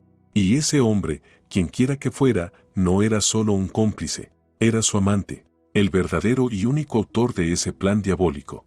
No era la venganza de una mujer resentida y sola, era un proyecto en común, a largo plazo, meticulosamente preparado. Y Joaquín no era solo su hijo, era una herramienta, un medio para lograr el objetivo. Emily estaba sentada frente al portátil, encajando las piezas del rompecabezas. Francisco, el hombre al que su padre había enviado a prisión, el hombre que había perdido las tierras donde ahora se levantaba su casa de campo, el amante de Carmen, todo cobraba sentido, y eso lo hacía aún más aterrador. No luchaba contra una suegra codiciosa y su hijo débil, luchaba contra fantasmas del pasado, contra un odio ajeno que llevaba décadas gestándose. ¿Quién era Francisco? ¿Dónde estaba? ¿Qué clase de hombre era? No sabía nada de él. Y entendía que esa información no sería fácil de encontrar. Pero ahora tenía un punto de partida. La investigación no debía comenzar con Joaquín ni con el presente, sino con el pasado de Carmen. Los días siguientes Emily los dedicó a lo que mejor sabía hacer, investigar. No en las calles, sino en el silencio de las salas de las bibliotecas y en lo más profundo de los archivos digitales. Era bibliotecaria de corazón, experta en encontrar información. Y se sumergió en el trabajo. Le daba un propósito, la alejaba de la desesperación. Comenzó por lo básico. Carmen Salazar. Toda la familia conocía la versión oficial de su biografía. Viuda. Su primer marido, padre de Joaquín y Claudette, Tomás Salazar, era un ingeniero próspero en una gran fábrica. Murió hace muchos años, de repente. La causa oficial, un infarto masivo. Tenía poco más de 40 años. Carmen quedó sola con 2 hijos, a los que sacó adelante heroicamente, y nunca volvió a casarse. Trágico, pero bastante común. Pero ahora, con lo que sabía, esa historia le despertaba preguntas. La muerte repentina de un hombre sano de 40 años. El escenario perfecto para quedarse con la herencia y seguir un romance secreto. Emily empezó a indagar. Buscó todo lo que pudo sobre Tomás Salazar. Encontró poca cosa. Antiguos listados de empresas, registros de empleados. Nada especial. Entonces entró su búsqueda en Carmen. Revisó archivos municipales, viejos periódicos digitalizados. Buscaba cualquier mención de su apellido de soltera, de su nombre. Era un trabajo lento y casi desesperante. Horas y días cribando toneladas de datos inútiles. Leía esquelas, crónicas de bodas, noticias de eventos locales. Buscaba algo que rompiera la imagen perfecta de la heroica viuda. Y lo encontró. Una pequeña nota en un amarillento periódico local de hace 25 años. Estaba en la tercera página, en la sección Escándalos de la semana. No era sobre Carmen, sino sobre otra cosa, una clínica psiquiátrica privada llamada Aguas Tranquilas, situada entonces en las afueras de la ciudad. El artículo, escrito con un tono mordaz, denunciaba métodos cuestionables, quejas de familiares, y cómo personas sanas pero incómodas eran encerradas allí, despojadas de sus derechos y bienes. Mencionaba que la clínica estaba al borde del cierre por múltiples inspecciones y escándalos. Emily leía y su corazón se aceleraba. Una clínica psiquiátrica, el mismo patrón, el mismo método. No podía ser casualidad. Llegó al último párrafo y se quedó helada. La guinda de esta historia turbia fue la reciente y sospechosa muerte de un paciente, un ingeniero adinerado, ingresado en Aguas Tranquilas, por insistencia de su esposa con diagnóstico de trastorno depresivo agudo, que semanas después murió de un supuesto infarto repentino. El nombre del paciente, Por razones obvias, no se revela, pero según rumores este caso fue la gota que colmó el vaso para las autoridades. Ingeniero. Infarto. Ingreso por orden de la esposa. Emily se recostó en la silla. No había dudas, era Tomás Salazar, su suegro, el padre de Joaquín. Carmen ya lo había hecho antes. No solo se libró de un marido molesto, primero lo desacreditó, declarándolo loco, y luego, cuando estaba aislado y sin defensa, organizó su muerte repentina. Y después intentó lo mismo con ella. Esta vez, por suerte, sin llegar al final. Volvió a leer el artículo, buscando un nombre, el del director de esa clínica maldita. Estaba al final. A pesar de las acusaciones, el director y médico jefe de Aguas Tranquilas, el señor Dubois padre, sigue negando todo, calificándolo como intrigas de la competencia. Dubois. El apellido le resultaba muy familiar. Se puso a pensar dónde lo había escuchado. No en periódicos, no en archivos, en la vida diaria.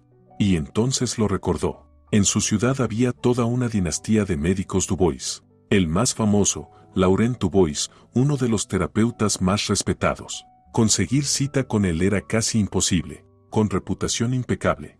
Emily buscó Dr. Laurent Dubois. En la pantalla apareció su foto, mirada segura, sonrisa confiable. Bajo ella, su biografía, médico de tercera generación, hijo del conocido psiquiatra André Dubois.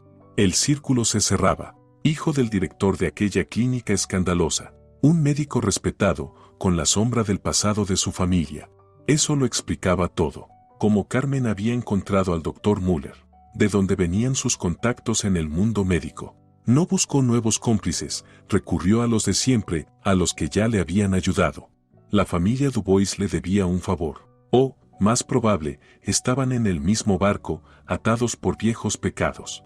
Emily había encontrado una nueva palanca, pero era peligrosa. Laurent Dubois defendería la reputación de su padre a toda costa. Aún así, no tenía elección, debía obligarlo a hablar. Al día siguiente, Emily fue de frente.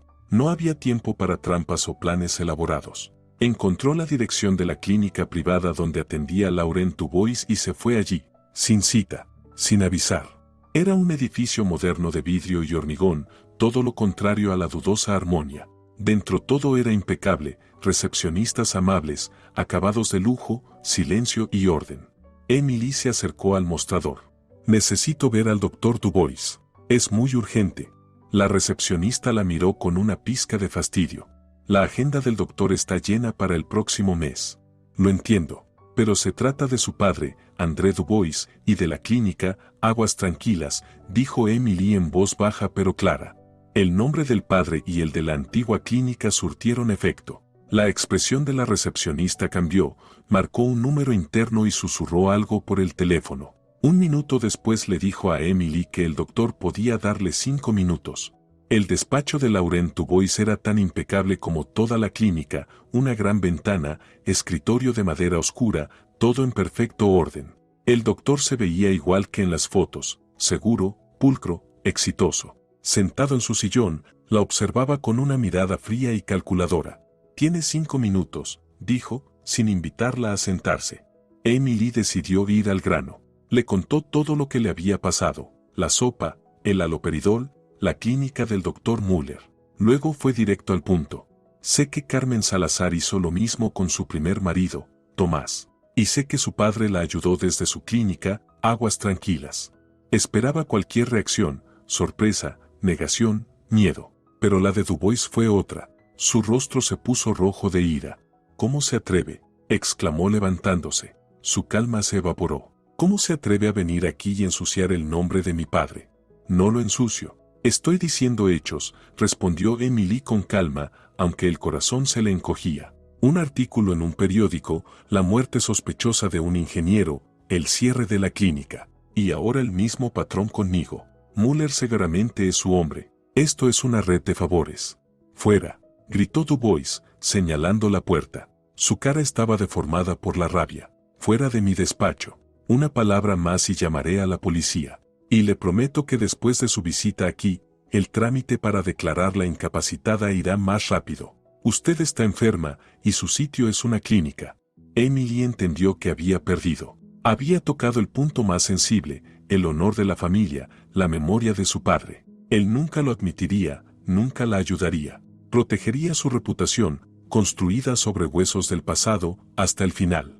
Salió sin decir nada, atravesó la recepción bajo la mirada fulminante de la recepcionista y salió a la calle. La invadió una desesperación más profunda que nunca. Era su última oportunidad, su última pista.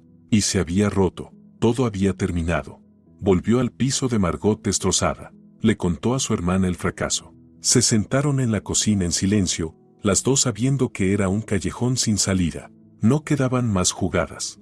Tarde en la noche, cuando ya iban a acostarse, alguien llamó suavemente a la puerta. No timbró, sino que golpeó muy bajo. Margot y Emily se miraron. ¿Quién podía ser? Emily se acercó de puntillas y miró por la mirilla. En el rellano estaba Claudette. Abrió. Claudette entró como un animal asustado. Sin abrigo, solo un suéter, el pelo despeinado, con una expresión desquiciada. Temblaba entera. No puedo más, susurró con los ojos desorbitados. No puedo ser parte de esto.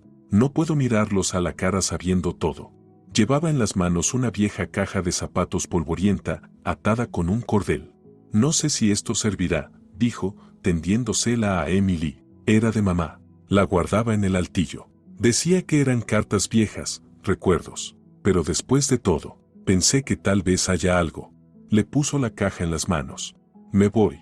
Me iré a casa de mi tía en otra ciudad. No me busques. No puedo. Y tan rápido como llegó, salió y desapareció. Emily se quedó en el pasillo con la caja polvorienta. La puso sobre la mesa de la cocina. Ella y Margot la miraban, sin atreverse a abrirla. Era como una caja de Pandora. El último saludo del pasado. Emily desató el cordel y quitó la tapa. Dentro, cartas viejas, amarillentas, apiladas con cuidado. Algunas atadas con cintas. Margot se fue a dormir y Emily se quedó. Preparó un té fuerte y empezó a leer. Pasó la noche entera hurgando en una vida ajena, cartas de amigas, postales de familiares, notas de su marido, Tomás. Secas, rutinarias, llenas de detalles domésticos. Nada especial. Fue revisando montones uno por uno. Ya amanecía cuando llegó al último paquete de cartas, atado con una cinta de raso desteñida. La letra era distinta, insegura, masculina, muy inclinada. Emily desató la cinta y empezó a leer. Desde las primeras líneas supo que eso era lo que buscaba. Eran cartas de amor, llenas de pasión, nostalgia y promesas. Escritas por un hombre que amaba con locura a Carmen y odiaba a su marido. Lo llamaba carcelero, estorbo, obstáculo para su felicidad.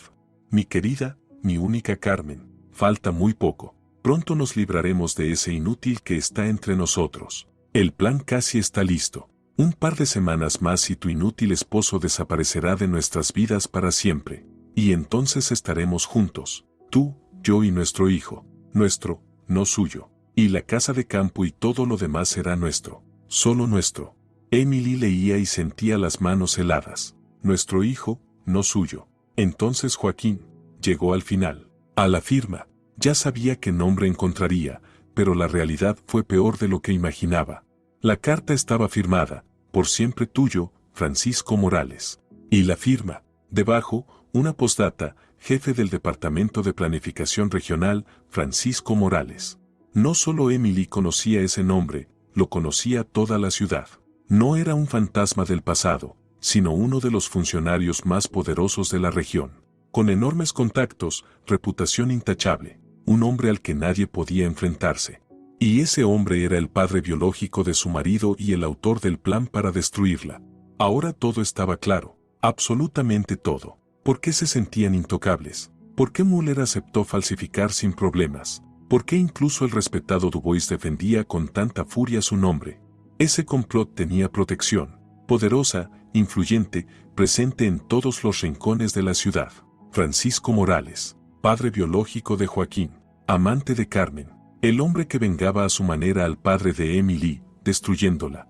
Sostenía el paquete de cartas que eran a la vez salvación y sentencia de muerte, prueba absoluta, una confesión directa de un alto funcionario sobre un plan para asesinar, escrita de su puño y letra. ¿Pero qué hacer con eso? Ir a la policía sería suicida. Morales era parte del sistema. Cualquier policía o fiscal vería su nombre y enterraría el caso. Y a ella, con su historial de armonía, la encerrarían de por vida. Dirían que las cartas eran falsas, producto de su imaginación. Cuando Margot despertó y vio la cara de Emily y las cartas sobre la mesa, entendió todo sin palabras. ¿Qué vamos a hacer?, preguntó en un susurro. No podemos ir a las autoridades, respondió Emily con voz apagada. Entonces hay que ir con quienes están contra las autoridades. En su ciudad había un solo periódico independiente, _Tribune Libre _ y allí trabajaba un periodista famoso por sus investigaciones explosivas, Henry Lecomte. No temía atacar al alcalde, a los oligarcas locales, a los funcionarios corruptos. Era su última esperanza. Emily encontró su teléfono de trabajo. Lo llamó desde una tarjeta SIM desechable. ¿Henry Lecomte?, preguntó, intentando cambiar la voz. Tengo una historia para usted. Una historia de corrupción, fraude y posiblemente asesinato. Involucra a un funcionario muy importante. Al otro lado hubo silencio. ¿Quién habla?, preguntó Lecomte, con voz grave y algo cansada. No importa quién soy. Lo importante es la historia. Y tengo pruebas irrefutables. Documentos. Eso lo despertó. Acordaron verse esa misma noche en una cafetería desierta a las afueras de la ciudad. Emily se preparó para ese encuentro como para la última batalla. Hizo fotos de calidad de las cartas de Morales, grabó un video pasando sus páginas. Sacó copias del comprobante bancario, del extracto de cuenta, del informe de la clínica de Müller. Reunió todo en un paquete digital y lo guardó en una memoria USB. Los originales quedaron con Margot, en un lugar seguro. Henry Lecomte resultó ser un hombre de unos 50 años, con ojos cansados y una sonrisa cínica. Escuchó a Emily en silencio, sin interrumpirla. Ella le contó todo de principio a fin: la sopa, la clínica, la cuenta vacía, las cartas de Morales. Cuando terminó, él se quedó un rato en silencio, tamborileando los dedos sobre la mesa. En serio, dijo al fin. Si la mitad de esto es verdad, es una bomba. Es todo verdad, dijo Emily, entregándole la memoria. Aquí está todo. Fotos, videos. Revíselo usted mismo. Él tomó la memoria. ¿Y qué quiere que haga? Quiero que lo publique. Que todos sepan quién es realmente Francisco Morales y lo que hizo. Lecomte sonrió con ironía. Señorita, ¿sabe con quién se está metiendo? Morales no es un alcalde de adorno. Es un pez gordo. Me traga y ni se atraganta. Por eso vine a usted. Todos dicen que no le tiene miedo a nada, dijo Emily, apelando a su orgullo. Funcionó. En sus ojos apareció un destello de emoción. Está bien, revisaré lo que tiene. Si los documentos son auténticos, le prometo que irá en primera plana. Será el reportaje más grande en la historia de este periódico. Se fue, dejando a Emily con una frágil, casi irreal esperanza. Por primera vez en todo ese tiempo, tenía un aliado. Fuerte, profesional. Alguien capaz de luchar contra el sistema en su propio terreno. Los días siguientes pasaron en una espera angustiosa. Emily y Margot apenas salían de casa, revisando la web del diario cada hora. Lecomte no llamaba.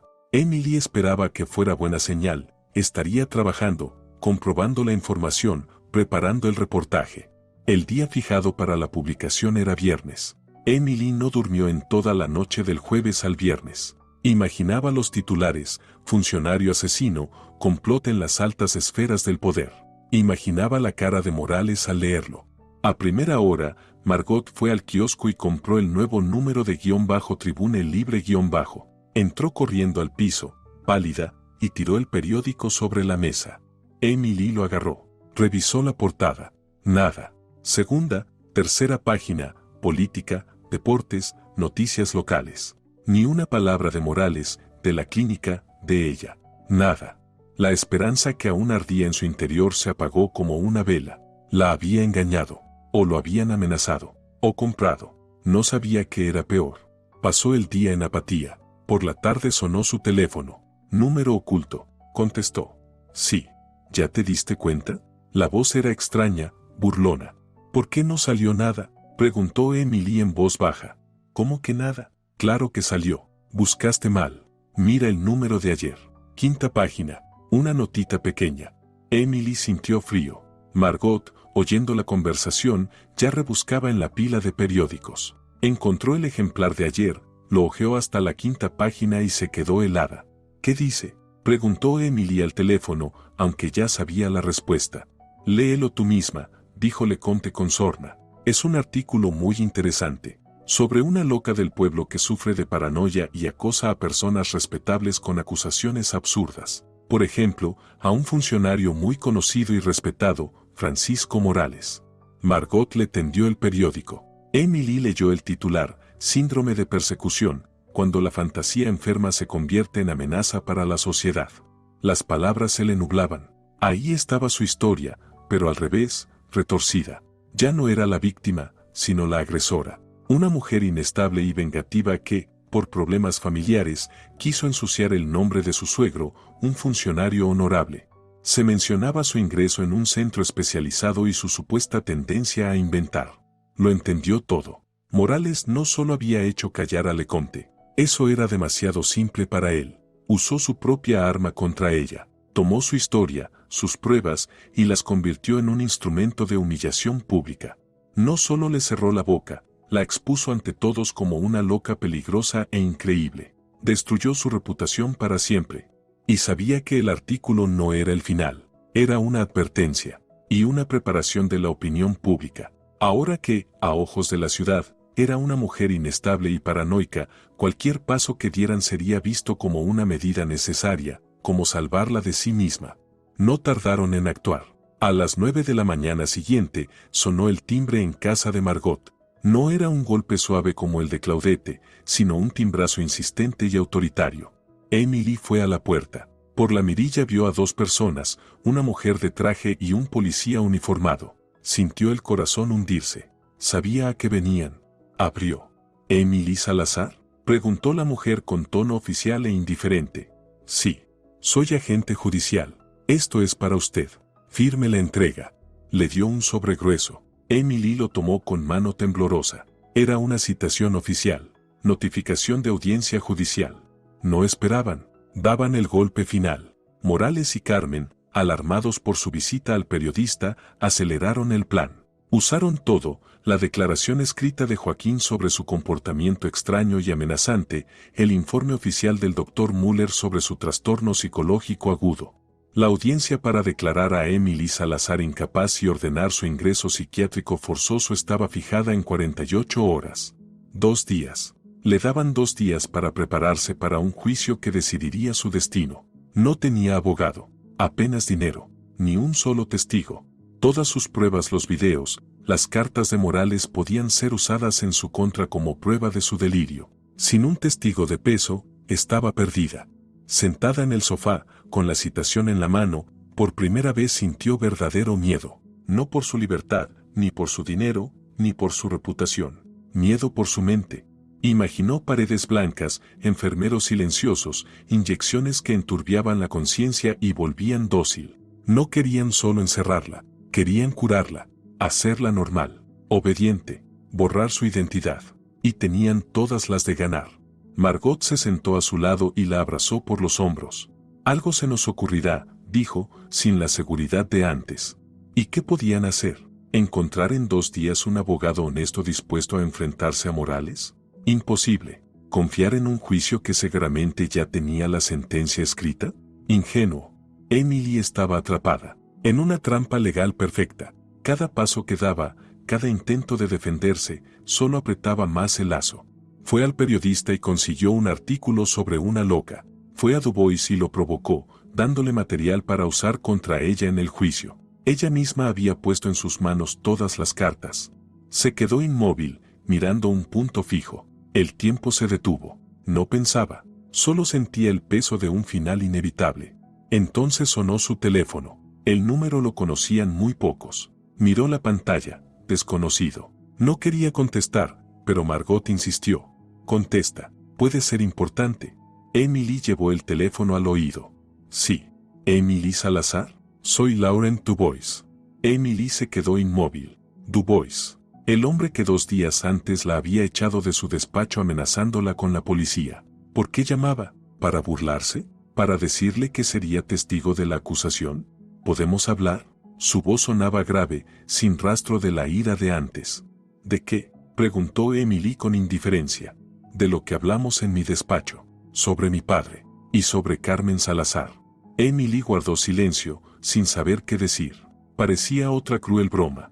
Después de que te fuiste yo, titubeó, buscando las palabras. Tu visita me hizo pensar. No te creí. Estaba convencido de que mentías para ensuciar la memoria de mi padre. Pero algo no me dejaba tranquilo. Hablaba despacio, con dificultad, como si cada palabra le doliera.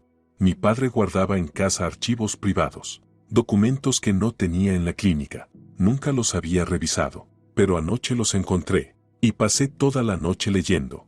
Volvió a quedarse callado. Emily escuchaba conteniendo la respiración. Creo que deberías verlo, dijo al fin. Me equivoqué. Mi padre no era un santo. ¿Qué encontró?, susurró Emily. En la voz de Dubois se notó la amargura. Encontré su ficha, la de Carmen. Fue paciente de mi padre unos meses antes de que ingresara su marido. Él le puso un diagnóstico que ocultó a todos. Lo anotó en su diario personal: tendencias manipuladoras y psicopáticas con inclinación a la mentira patológica. Ella no era la víctima, era una depredadora. Usó a mi padre para librarse de su marido, y ahora, parece, está usando el mismo plan contra ti. La esperanza que ella ya había enterrado resurgió, frágil, débil, pero viva.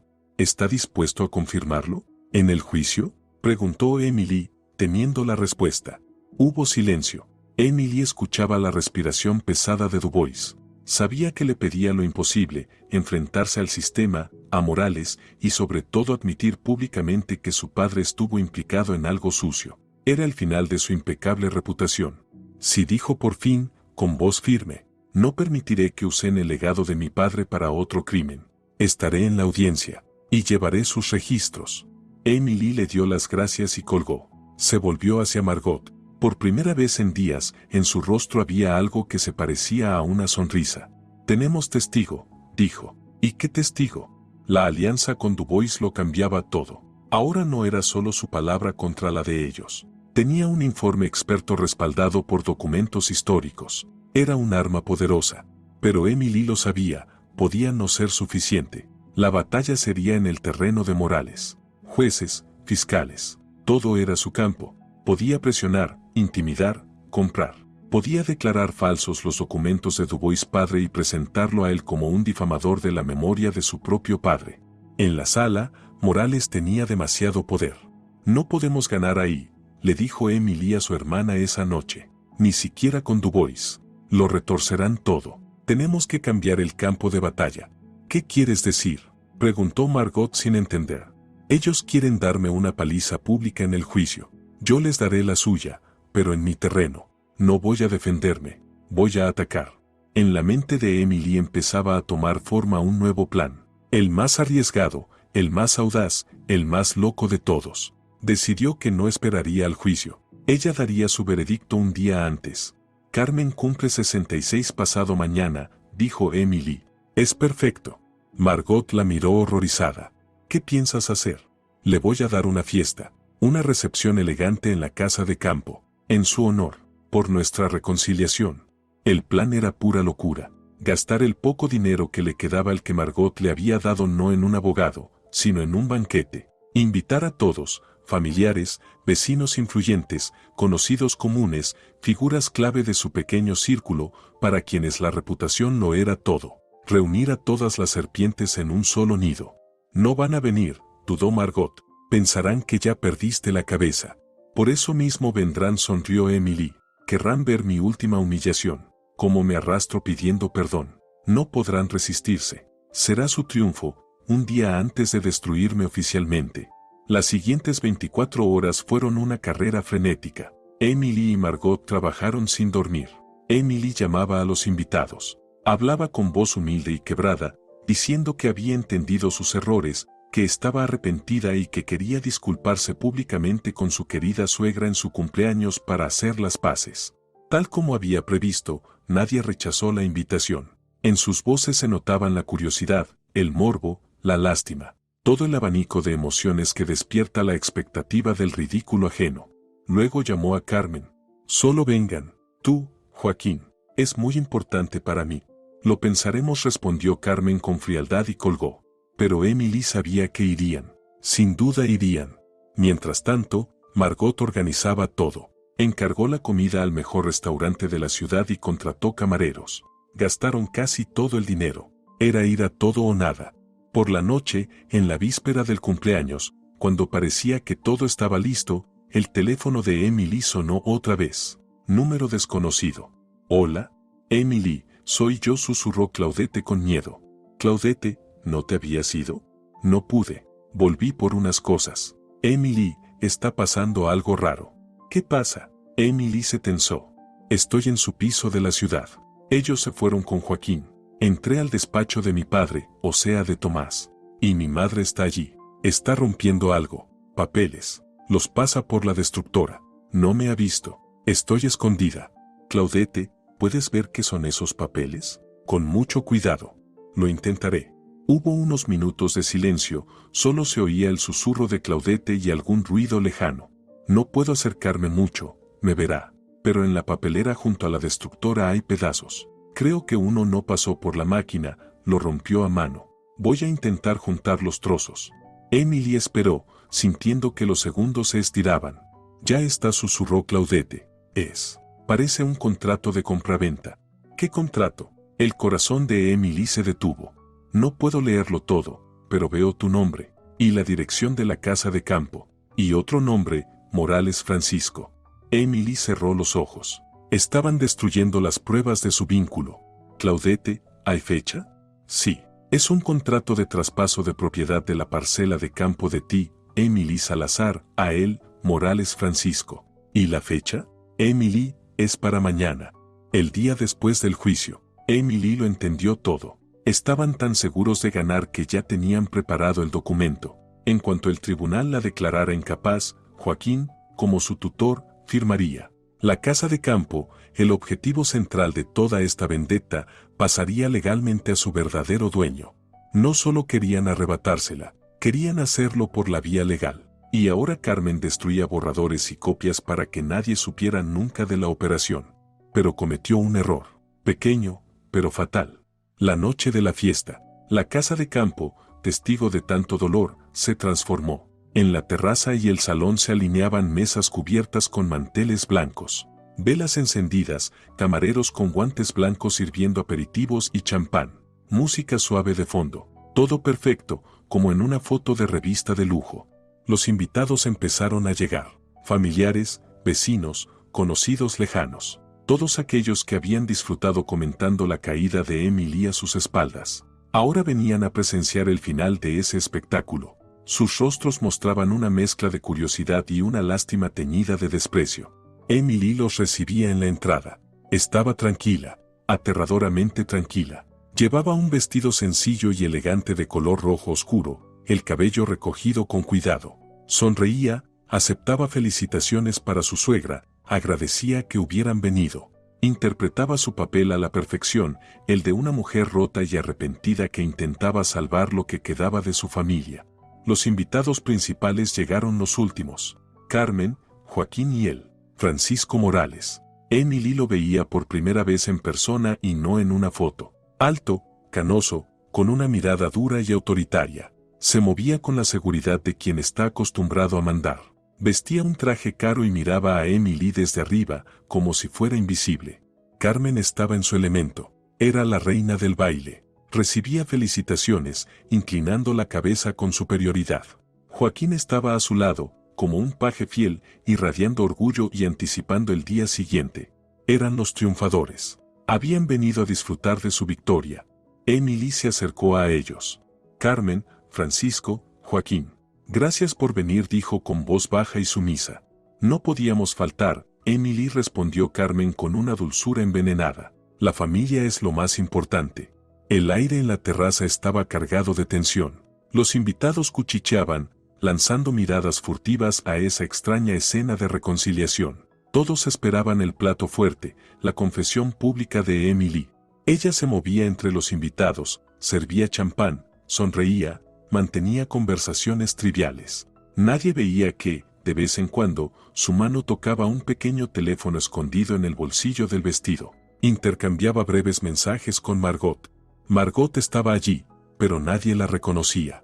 Vestía un uniforme de camarera y se movía con profesionalidad entre la cocina y la terraza. Era la directora técnica de la velada.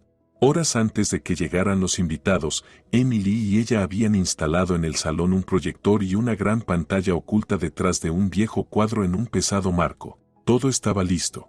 Emily esperaba el momento adecuado, el instante en que todos estuvieran reunidos, cuando la tensión alcanzara su punto máximo, cuando sus enemigos se sintieran completamente seguros en la cima de su poder. Y ese momento llegó. Los invitados ya habían bebido un par de copas, las conversaciones eran más animadas. Carmen estaba sentada a la cabecera de la mesa, con Morales a su lado. Ellos eran el centro del universo.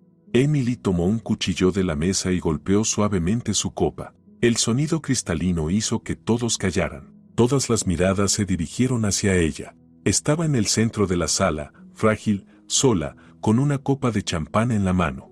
Queridos invitados, empezó. Su voz era firme y clara, sin rastro de la timidez de antes. Estamos aquí reunidos por un motivo maravilloso, celebrar el cumpleaños de mi querida suegra, Carmen. Hizo una pausa, recorriendo con la mirada a los invitados. Carmen y Morales la miraban con sonrisas triunfales. Esperaban disculpas, lágrimas, humillación. En este día quiero alzar mi copa y brindar. Brindar por mi suegra. Por una suegra que siempre consigue lo que quiere. Sus palabras sonaron ambiguas. El ambiente se llenó de desconcierto. Emily continuó, mirando directamente a los ojos de Carmen. Por su determinación, por su habilidad para alcanzar sus metas sin detenerse ante nada, ni ante nadie. Alzó la copa más alto. En ese momento, el teléfono en su bolsillo vibró brevemente. Era la señal de Margot. El mensaje era corto, todo cargado. Paquete enviado. Espero tu orden. Todas las pruebas videos, fotos de las cartas de Morales, copia del contrato roto, extractos bancarios, la grabación con Lecomte, las páginas escaneadas del diario de Dubois padre ya estaban en varios servidores en la nube. Los enlaces habían sido enviados a una lista preparada, grandes medios nacionales, blogueros de investigación y, lo más importante, la oficina virtual de la Agencia Anticorrupción en Bruselas. Todo saldría a la luz en el momento en que Emily pulsara un solo botón. Tenía el dedo sobre enviar. Todos la miraban. Por tu salud, Carmen dijo, y en su voz sonó acero. En ese instante, detrás de ella se oyó un zumbido suave. El cuadro en el pesado marco comenzó a elevarse lentamente, revelando la pantalla blanca. Antes de que alguien pudiera reaccionar, en el silencio se escuchó la voz inconfundible de Carmen, amplificada por los altavoces. ¿Crees que es por dinero, idiota? En la pantalla apareció la imagen en blanco y negro del salón. Carmen y Joaquín sentados en esa misma mesa. La grabación de la cámara que Emily había instalado semanas atrás empezó a proyectarse para todos. El sonido era claro, y cada palabra, llena de veneno y odio, se oía hasta en el último rincón. La conspiración, guardada en secreto durante tanto tiempo, se hacía pública en un instante. Su padre, ese santurrón. Es el hombre que hace 30 años metió a Francisco en la cárcel. Vamos a recuperar la vida que nos robaron. La voz de Carmen llenó el silencio. Los invitados, congelados con las copas en la mano, miraban de la pantalla a Carmen y de vuelta. Sus rostros pasaban del asombro a la incomprensión y luego a una lenta y fea comprensión. La primera en reaccionar fue Carmen. «Apaguen eso», gritó, levantándose de golpe. «Apaguen esa basura ahora mismo. Es falso». Pero ya era tarde. El mecanismo estaba en marcha y no se podía detener. Joaquín estaba pálido como la cera, aferrado al mantel. Miraba la pantalla, a sí mismo balbuceando excusas, a punto de desmayarse. Morales, en cambio, mantenía la compostura. Se levantó despacio. Su rostro estaba ennegrecido por la furia, pero su voz era firme y autoritaria. «¿Qué es este circo?», tronó. «¿Qué clase de broma cruel es esta? Todos pueden ver que esta mujer está enferma. Monta espectáculos con grabaciones falsificadas para manchar a personas honestas». Algunos invitados, los vinculados a Morales, asintieron, intentando respaldarlo. Pero la mayoría guardó silencio, con los ojos fijos en Emily. ¿Una broma? Emily habló con calma, pero su voz cortaba como cristal. «No, Francisco, no es una broma, es una prueba». Se acercó a la mesa principal, donde estaban sus enemigos, y sacó el primer documento de una carpeta que Margot había guardado hasta ese momento. «Por ejemplo, aquí está el extracto de mi cuenta bancaria». Casi toda mi herencia transferida a la clínica Armonia. Dejó el papel sobre la mesa. Y aquí, un poder falso con el que mi marido miró a Joaquín hizo esa operación. Sacó la siguiente hoja. Eran los trozos pegados con cinta adhesiva. Y esto es lo que tu adorada Carmen se apresuró a destruir anoche. Una copia del contrato de traspaso de esta casa a ti, Francisco, con fecha de mañana. Muy previsor. Carmen miraba los trozos pegados, y su rostro se deformó de horror. Había entendido que la había traicionado su propia hija. Claudette susurró con rabia. Pero Claudette no estaba allí, ya estaba lejos. Todo esto es mentira, calumnias, gritó Morales. Invenciones de una loca, no tienes testigos. Sí, dijo Emily en voz baja, uno sí. Joaquín se volvió hacia su marido. Él estaba encogido, sin levantar la mirada. Joaquín, diles la verdad. Por una vez en tu vida, cuenta cómo me echabas polvo en la sopa. Cuenta cómo tú y tu madre planeaban encerrarme en una clínica. Joaquín seguía en silencio, con los hombros temblando. Está claro, dijo Emily con desprecio. No esperaba nada diferente de él, pero hay otros testigos. En ese momento, Morales hizo un gesto para llamar a sus hombres y que echaran a Emily. Seguridad. Saquen a esta mujer de aquí. Pero justo cuando dos hombres corpulentos de la mesa del fondo empezaban a levantarse, la puerta de la terraza se abrió. En el umbral estaba el doctor Laurent Dubois, con una carpeta delgada en las manos. Entró en la sala, y todas las miradas se dirigieron hacia él. Su presencia fue como una bomba. Todos en la ciudad lo conocían, y todos conocían su reputación. Buenas noches, dijo, recorriendo la sala con una mirada seria. Perdón por la intromisión. No estaba invitado, pero creo que mi presencia aquí es necesaria. Se acercó a la mesa y se colocó junto a Emily. El señor Morales llama enferma a Emily y dice que sus palabras son inventos. Yo, como médico, puedo confirmar que Emily está absolutamente sana. Pero su suegra, la señora Salazar, lamentablemente no. Abrió la carpeta. Estos son archivos personales de mi difunto padre, el doctor André Dubois. Entre ellos está el historial médico de la ciudadana Carmen Salazar, de Soltera Flores. El diagnóstico, psicopatía con marcadas tendencias manipuladoras. Aquí se detalla cómo, siendo paciente de mi padre, lo presionó y amenazó para que internara a su marido, Tomás Salazar, completamente sano, con el objetivo de quedarse con sus bienes. Un tratamiento que, como sabemos, terminó con su muerte repentina. Un murmullo de horror recorrió la sala. Carmen miraba a Dubois con un miedo animal en los ojos. Eso es secreto médico, balbuceó. Aquí no hay secreto médico, cortó Dubois. Aquí hay encubrimiento de un crimen, en el que, para mi vergüenza, participó mi padre. Y no voy a permitir que esta historia se repita. Morales entendió que perdía el control. Su rostro se volvió rojo. Agárrenlos a los dos, ordenó a sus hombres. Los guardias se movieron hacia Emily y Dubois. Los invitados, asustados, empezaron a levantarse de sus asientos. Pero Emily no se movió. Sacó tranquilamente el teléfono del bolsillo. En ese mismo momento, el aparato vibró con un sonido corto y agudo. Una notificación. Levantó el teléfono para que todos lo vieran. Demasiado tarde, Francisco dijo, clara y firme. Los enlaces ya están en la red. Y justo entonces, como para confirmarlo, en el silencio empezaron a sonar los teléfonos de los invitados, uno tras otro. Primero uno, luego otro, luego un tercero. La gente sacaba sus móviles, miraba las pantallas y sus rostros se transformaban de sorpresa. Notificaciones de agencias de noticias. Última hora. Escándalo. Un alto funcionario acusado de corrupción y de organizar un grupo criminal. Morales miró la pantalla del teléfono de un invitado y luego a Emily. El color se le fue del rostro. Entendió. Entendió que no era solo un escándalo.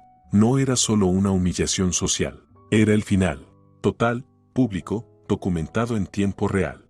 Su imperio se derrumbaba ante sus ojos. Aquí y ahora. Su carrera, su poder, su reputación. Todo reducido a cenizas en segundos. Y la humillación pública sería solo el principio. Sabía lo que vendría después, arresto, investigación, juicio, pero uno de verdad.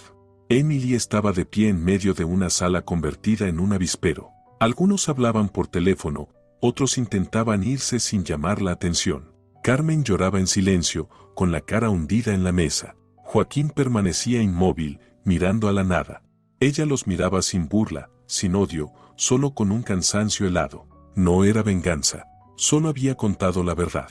Y la verdad era más terrible que cualquier venganza. Se dio la vuelta y, sin mirar a nadie más, caminó hacia la salida. Margot y Dubois fueron tras ella. Salió a la noche fresca del jardín. Inspiró hondo. El aire era limpio y frío. Sacó el teléfono, buscó en la agenda el número de su marido, que nunca había cambiado de nombre. Lo seleccionó y pulsó eliminar. El teléfono preguntó, ¿seguro que desea eliminar este contacto para siempre? Pulsó sí. Todo había terminado. De verdad. Así acabó esta historia. Una historia que empezó con un plato de sopa en la terraza de una casa de campo y terminó con la caída total de unas vidas y la recuperación de la verdad. Hemos recorrido este camino junto a Emily, desde su miedo silencioso hasta su frío triunfo. Y ahora que todo ha quedado atrás, surgen muchas preguntas, ¿verdad? ¿Creen que hizo bien Emily al montar este juicio público? ¿Tenía otra forma de lograr justicia en un mundo donde su enemigo tenía un poder ilimitado? ¿O quizás su venganza, aunque justa, fue demasiado cruel? Al fin y al cabo, no solo destruyó a sus enemigos, sino toda su vida tal y como la conocían. ¿Y qué opinan de los demás protagonistas? Joaquín, ese hombre débil y sin voluntad que cometió un crimen monstruoso solo para complacer a su madre, ¿merece compasión o solo desprecio? Y Claudette, que con un acto pequeño y cobarde dio a Emily el arma más poderosa, ¿es una traidora a su familia o la salvadora de otra vida? Y quizá la gran pregunta que deja esta historia, ¿dónde está la línea entre venganza y justicia? Lo que hizo Emily, ¿fue un acto frío y calculado de venganza o la única manera posible de restablecer la verdad y protegerse? Su opinión es muy valiosa para nosotros. Compartan sus pensamientos en los comentarios bajo este video. De verdad nos interesa saber qué sentimientos y reflexiones les deja esta historia. Si les ha conmovido, si han seguido a los personajes y esperado el final, no olviden dejar un me gusta. Es la mejor forma de agradecer nuestro trabajo. Y por supuesto, suscríbanse al canal para no perderse nuevas historias igual de intensas y profundas que invitan a reflexionar. Cuídense y cuiden a sus seres queridos. Y que en su vida nunca haya lugar para una traición así. Les deseamos todo lo mejor.